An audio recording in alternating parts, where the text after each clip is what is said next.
SSC ও সমমানের পরীক্ষার ফল আগামী 10ই জুলাই। এদিকে নির্বাচনের মাধ্যমে গণতন্ত্র প্রতিষ্ঠা সম্ভব, বললেন মির্জা ফখরুল। জানাবো, ফেব্রুয়ারিতে না হলে নির্বাচন হওয়ার সম্ভাবনা কম। এবং সর্বশেষ জানাবো, গণহত্যার মামলায় হাসিনার বিরুদ্ধে অভিযোগ গঠনের আদেশ 10ই জুলাই। শুনছিলেন সংবাদ শিরোনাম, এবারে বিস্তারিত। এসএসসি ও সমমানের পরীক্ষার ফল আগামী 10ই জুলাই। চলতি বছরের এসএসসি ও সমমানের পরীক্ষার ফল আগামী 10ই জুলাই প্রকাশের সম্ভাবনা রয়েছে। সকালে ঢাকা মাধ্যমিক ও উচ্চ মাধ্যমিক শিক্ষা বোর্ডের পরীক্ষা নিয়ন্ত্রক ও আন্তঃশিক্ষা বোর্ড পরীক্ষা নিয়ন্ত্রক উপকমিটির আহ্বায়ক অধ্যাপক এস.এম. কামাল উদ্দিন হায়দার এর সম্ভাবনার কথা জানিয়েছেন। তিনি বলেন, ফল তৈরির কাজ শেষ। আমরা কয়েকটি সম্ভাব্য তারিখ চূড়ান্ত করে মন্ত্রণালয়ে প্রস্তাব পাঠিয়েছি। মন্ত্রণালয় অনুমোদন দিলে সেই দিনেই ফল প্রকাশ করা হবে।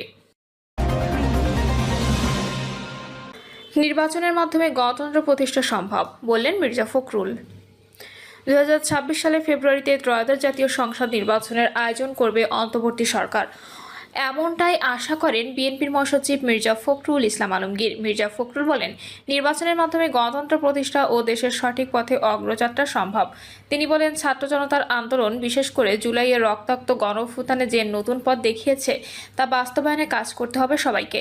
বিগত 15 বছর দেশে বিএনপির 60 লাখ নেতাকর্মীর বিরুদ্ধে মিথ্যা মামলা, হাজারো প্রাণহানি ঘটেছে বলেও দাবি করেন মির্জা ফখরুল। ফেব্রুয়ারিতে না হলে নির্বাচন দেওয়ার সম্ভাবনা কম। ঢাকা বিশ্ববিদ্যালয়ের রাষ্ট্রবিজ্ঞান বিভাগের অধ্যাপক ডক্টর সাব্বির আহমেদ, তিনি মূলত রাজনৈতিক অংশগ্রহণ এবং এনজিও নিয়ে গবেষণা করছেন। তার একটি উল্লেখযোগ্য গবেষণা হলো বাংলাদেশের রাজনৈতিক অংশগ্রহণ এবং এনজিও, যা journal of the Asiatic society of বাংলাদেশে প্রকাশিত হয়েছে। সম্প্রতি জুলাই আন্দোলন, অন্তর্বর্তী সরকারের কার্যক্রম, আনুপাতিক নির্বাচন পদ্ধতি, বিতর্ক সহ নানা বিষয় নিয়ে কথা বলেছেন। আমরা দেখেছি জুলাই আগস্ট আন্দোলনে শিক্ষার্থী জনতা, এদের সঙ্গে অনেক রাজনৈতিক দলগত বিভিন্ন পেশায় মানুষজন এবং শ্রমজীবী জনগণ যুক্ত হয়েছিল। এই আন্দোলনের মূল স্লোগান ছিল বৈষম্যের বিরোধিতা। যদিও বৈষম্যের বিরোধিতাটা শিক্ষার্থীদের কোটা সংস্কারের সঙ্গে যুক্ত ছিল, কিন্তু এর মূল স্পিরিটটা এ দেশের সব শ্রেণী পেশার মানুষের প্রাণের দাবি হয়ে ওঠে।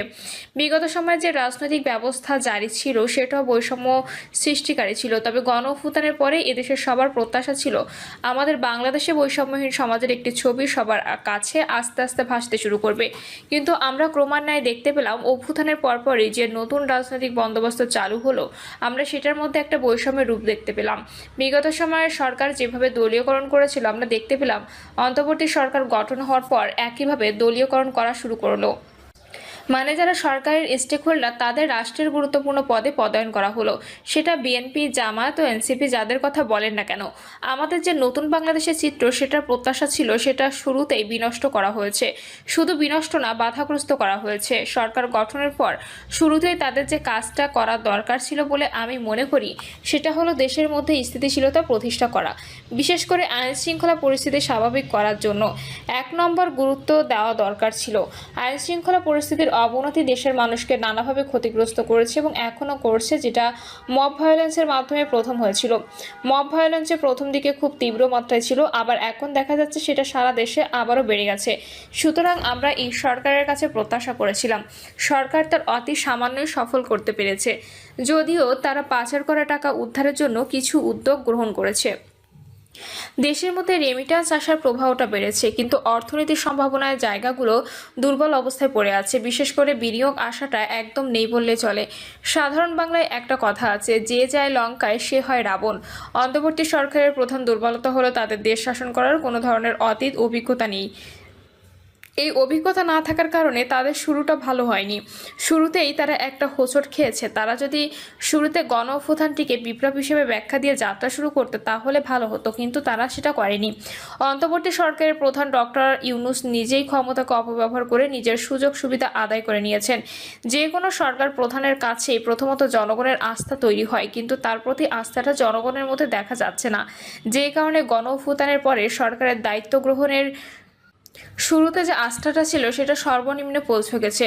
শুধু তাই নয়, তারা পৃষ্ঠপোষকতায় যে জাতীয় নাগরিক পার্টি দলটা গঠিত হয়েছে সেই দলের লোকজনের নানান ধরনের দুর্নীতি এবং নারী কেলেঙ্কারির ঘটনা ঘটেছে।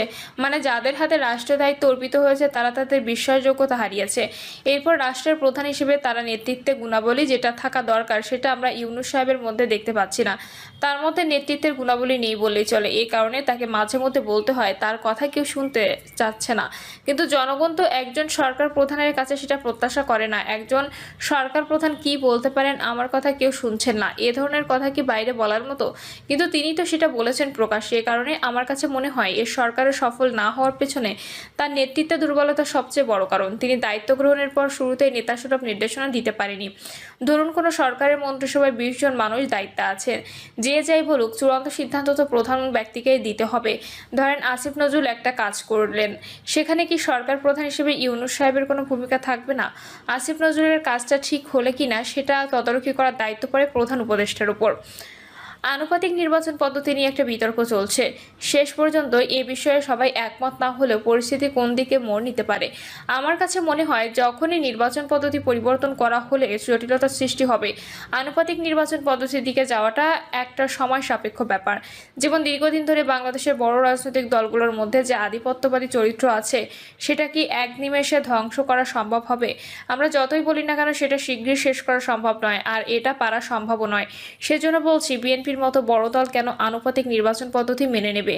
কারণ আনুপাতিক নির্বাচন পদ্ধতিতে গেলে তাদের যে আধিপত্য এবং তারা যেভাবে সরকার পরিচালনা করতে চায় এটা হলে তারা সেটা করতে পারবে না। তারা সিদ্ধান্ত গ্রহণের ক্ষেত্রে প্রতিনিয়ত বাধার সম্মুখীন হবে। আর আনুপাতিক নির্বাচন পদ্ধতিতে অনেক দলই ভোটে শতাংশ সংসদে আসার সুযোগ পাবে। এতে অনেক দল বিরোধী দলের ভূমিকা পালন করতে চাইবে। বর্তমান পদ্ধতিতে নির্বাচন হলে শুধু একটি সংখ্যাগরিষ্ঠ দল বিরোধী দল হবে, আর আনুপাতিক নির্বাচন পদ্ধতিতে নির্বাচন হলে 10টি দল বিরোধী দল হবে। এতগুলো দলকে মোকাবিলা করা সরকারি দলের কাছে বেশ চ্যালেঞ্জিং বিষয় হবে। আমি যেটা বুঝি, বড় দল হিসেবে কোনো দলের যে জায়গায় আধিপত্য খর্ব করে সেখানে তারা কোনো ধরনের ছাড় দেবে না। সেই কারণে আনুপাতিক নির্বাচন পদ্ধতি নিয়ে ঐক্যমত্য হওয়ার কোনো সম্ভাবনা দেখি না। এখন যদি আনুপাতিক নির্বাচন পদ্ধতি নিয়ে সব দল ঐক্যমত্যে না পৌঁছায় সেক্ষেত্রে কী করণীয়? নির্বাচন পদ্ধতি নিয়ে ঐক্যমত না হলে পরিস্থিতি জটিল হওয়ার কোনো ধরনের সম্ভাবনা দেখি না। এ বিষয়ে সব দলের বুঝতে হবে, নতুবা সমাধানে আসা যাবে না। আর কোনো দল কি এটা নিয়ে বাধ্য করতে পারে? বিএনপির বিরুদ্ধে অন্য দলগুলো এই বিষয়ে কি বলছে সেটা বিএনপির সঙ্গে ম্যাটার করে না, কারণ বিএনপি হলো বড় দল। আবার বিএনপি যদি এটা না চায় তাহলে ঐকমত্য কমিশনের পক্ষে সেটা করা অসম্ভব, কারণ সংখ্যাগরিষ্ঠের মতামত উপেক্ষা করা সম্ভব নয়। নির্বাচন ফেব্রুয়ারিতে না হলে পরিস্থিতি কি দাঁড়াতে পারে? ফেব্রুয়ারিতে নির্বাচন না হলে রাজনৈতিক পরিস্থিতি খারাপের দিকে যেতে পারে। যারা ফেব্রুয়ারিতে নির্বাচন চায় তারা কিন্তু শক্তিশালী অবস্থানে আছে। শুধু তো বিএনপি এর সময় নির্বাচন চাইছে না, অনেক দলই তো ফেব্রুয়ারিতে নির্বাচন চাইছে। এমনকি সেনাবাহিনীও এর সময়ের মধ্যে নির্বাচন চায়। তবে জাতীয় নির্বাচন যদি কোনো কারণে পিছিয়ে যায় তাহলে ডক্টর ইউনূসের প্রতি যে আস্থার জায়গা সেটা আরও দুর্বল হয়ে যাবে। সেই কারণে দেশের মধ্যে রাজনৈতিক নৈরাজ্যকর পরিস্থিতির সৃষ্টি হতে পারে। তারপর যদি নির্বাচন এপ্রিল বা জুনে নেওয়া হয় তাহলে সুষ্ঠু নির্বাচনের বিষয়টা প্রশ্নবিদ্ধ হবে। এর সময় এসএসসি পরীক্ষা হয়, জলবায়ুগত যে সময় তীব্র গরম থাকে, এরপর আওয়ামী লীগ নির্বাচন করতে পারবে কিনা এটাও একটা বড় প্রশ্ন। তাই ফেব্রুয়ারিতে যদি নির্বাচন না হয় তাহলে নির্বাচন হওয়ার সম্ভাবনা খুব কম। একটা অবাধ ও সুষ্ঠু নির্বাচনের জন্য তেমন কিছু লাগে না, শুধু সদিচ্ছা থাকলেই সেটা সম্ভব। তবে কিছু আইন কানুনের তো সংস্কার থাকবে, যেমন নির্বাচনকালীন আইন শৃঙ্খলা পরিস্থিতির দায়িত্বে কারা থাকবে সেটা গুরুত্বপূর্ণ বিষয়। আইন শৃঙ্খলা পরিস্থিতি নিয়ন্ত্রণে শুধু পুলিশ না, বিডিআর না সেনাবাহিনী থাকবে সেটার জন্য ক্লিয়ার ব্যাখ্যা দিতে হবে। আগে নির্বাচনের সময় আইন শৃঙ্খলা পরিস্থিতি নিয়ন্ত্রণে সেনাবাহিনীর বিষয়টা অন্তর্ভুক্ত ছিল। 2014 সালে আওয়ামী লীগ সরকার সেটা বাতিল করে দেয়। এখন কিন্তু সেনাবাহিনীর দায়িত্ব যুক্ত করতে হবে, নতুবা নির্বাচনকালীন ভায়োলেন্স নিয়ন্ত্রণ করা সম্ভব হবে না। প্রিয় দর্শক, এই ছিল এখনকার সর্বশেষ সংবাদ আপডেট। সব সংবাদ পেতে চ্যানেলটি সাবস্ক্রাইব করে বেল আইকনটি ক্লিক করে রাখুন।